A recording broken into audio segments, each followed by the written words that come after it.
یاره پیرکه د سعد عثمان اډوالي ماته خوند نه راکوي. ولې دا کوم مقصد خبره ده چې تا وکړه چې تا ته عثمان اډوالي خوند نه درکوي؟ یاره بس ماته خوند نه راکوي، ته ډېر ښه ورسره کوې. نو دې ورځ تا سره کړي دي ښه. باید ما د خو اډوالي په دې کې د ښو څه خبر ده، خو زه پر دې حساب نه کوم چې زونه ستا د یار یم، دا کار ما ستا سره وکړي، زما په تا باندې یو نوم یا احسان د خو اډوالي ده. ګوره ته چې د ده سره ډېر ښه کوې، دی چاره خبره وکړي ته یې منې. ته یې ورځ دغې سره ازما وکړه، تا ازماولې دي؟ څه ته را ازما وکړم، څنګه یې ازما وکړم، کوم ازمېښت به وکړم؟ ته یې ورځ ګز د پیسو هغې ورته ووایه چې دی ستا یار دی، تا دې درکوي که یا؟ دا زما خپل یار باندې ډېره بروسه لرم، ډېر باور لرم چې زما یار به ما ته پر یوه شي نه کوي.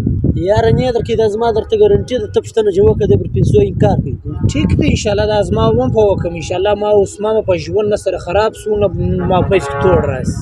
ته په وکړه ته پیغام سه انشاءالله. یار پرون دا مې څنګه خبر راته وکړل چې دا ستا یار عثمان ستا د یارۍ هېڅ لیاقت نه لري. زما خو په خپل یار باندې ډېره بروسه ده، زه خپل یار انشاءالله الرحمن پر یوه سخته به دی ما ته اوږه شا نه راوګرځي، ما سره به انشاءالله اوږه پر اوږه ولاړې. ده ما ته ته پرون راته ویل ولتې ازما وکړه، نو ته راسه نن یې ازما وکړم، تلیفون به وکړم، دی کسه څه چم کوي ازما یار عثمان.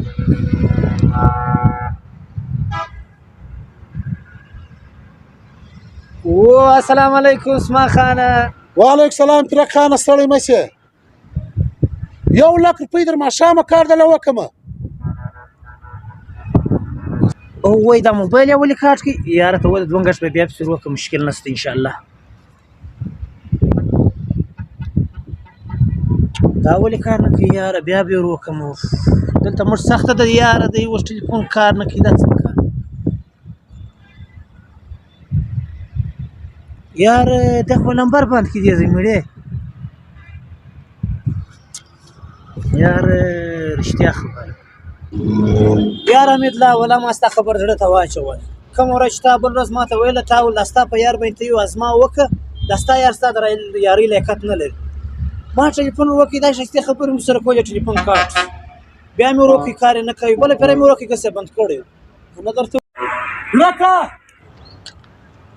پیرک خانه زه څه وځنډېدم، څه ټیم چې تا د ما سره ټلیفون کوئ، هغه ټیم نه ما سره موبایل لاندې ایله سو، بند سولو. ستا به داسې وشي دا وغورځېدی. دا 50,000 روپۍ اوس واخه، 50,000 روپۍ به ستا ورور تر ماښامه بندوبست دله وکړي. یا عثمان خانه، پیسې مې نه یو مطلب، نه مې د پیسو کار و. ما خالي ته ازمامولې چې ستا په تا کې څونه وفاداري ده، ته زما سره اوږه پر اوږه در کومه ټیمه ولاړې. پیرک عجبه ناشدي که تا د ما سره دومره ښه کړي دي، په هره تنګسه کې تا ما ته لاس را کړی دی، ورته نن ما سره 1,00,000 روپۍ وغواړې چې 10,00,000 دې غوښتي وای، په ګنټه نه په نیمه کې هم دله راوړلې. زه د هغه یارانو څه نه یم چې د ورځې دپاره خلکو له پښه ورځي، چې هر وخت مې ازما وکړې، هر وخت مې وتلې.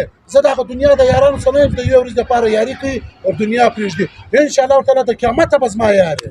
زما هم یار